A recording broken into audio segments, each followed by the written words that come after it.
kusoo dhawaada daawadayaal muuqaal ka mid ah mujaahidiintii dalkan usoo halgamay. waa Mujahid Faxan oo ku magac dheer Spaghetti.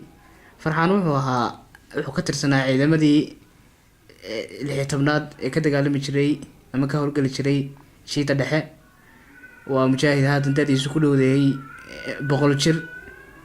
waxa uu ahaa hogaamiyayaashii dalkan aad maanta nabadiisa ku naalanayno wax weyn kasoo taray.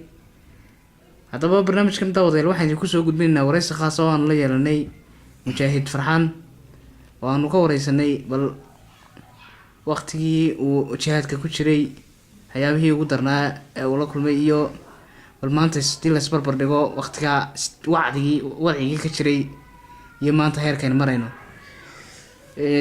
kusoo dhawow Mujahid Faxan barnaamijkan waad marti noogu tahay.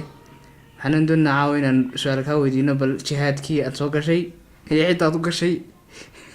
jihaad inaas goorna bal jihaad hayo inuu inaan ahayn horta taas adaa noo kala caddayn doona.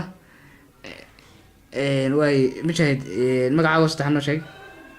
aad iyo aad baad umahadsantihiin. marka hore waad salaamintihiin. magacayguna saad sheegtay waa Farxaan oo ku magac dheer Spaghetti. waa intaa kale ku darsadayba. waxaan leeyahay horta dagaalkaa dheer aynu soo galnay muuhan waa jihaad weeye, waayo waxaanu xoreynay xornimo doon baynu ahayn. waxaanu doonay wadanka inaynu ka xoreyno dictatorship xoog ku hayay. halka aan kaa yaro dhex galo Mujahid, markaad leedahay jihaad buu ahaa magaalaad la dagaalamaysan oo dalka xoreynaysan mise dad Soomaali ah oo diin oo kala haysta oo islaam ah ayaad la dagaalamaysan? anagu waxaan la dagaalamanay waxaanu doonay wadankayagii inaanu xor u ahaano, helnana waxaan xaq iyo xuquuq u leenahay. marka haddii wadankaaga iyo haddaad xaq iyo xuquuq u danhaykeydo waad ku dagaalamaysaa inaad u hesho. Mujahid, waxaa laydinku xantaa qoladiinan mujaahidiinta sheegata in jihaadkii ama si adigu jihadaanba aada la gasheen dowladii kaligitalisnimada ahayd siyaad barre ay ahaydba mid khalad ah, waayo dowlad jirta oo islaama oo wadanan u talisa ayaad baabiisan. ma la odhan karaa maanta wadciga ka jira Soomaaliya dagaalkaa beriga aad adigu kaga soo horjeesteen dowladda ayaa kow ka ahaa sababtiisa? maya anagu taa ma odhanno. waxaas waa maamulxumo xaggooda ka timi. haddii si equal share loo qaybsan lahaa xilligaa dowladdii jirtay maanta way sii jiri lahayd. laakiin in yaroo gaara ayaa isku shubatay oo koonfura wixii waqooyi xaq ay u lahayd nima helin, percentage ku lahayd nima helin.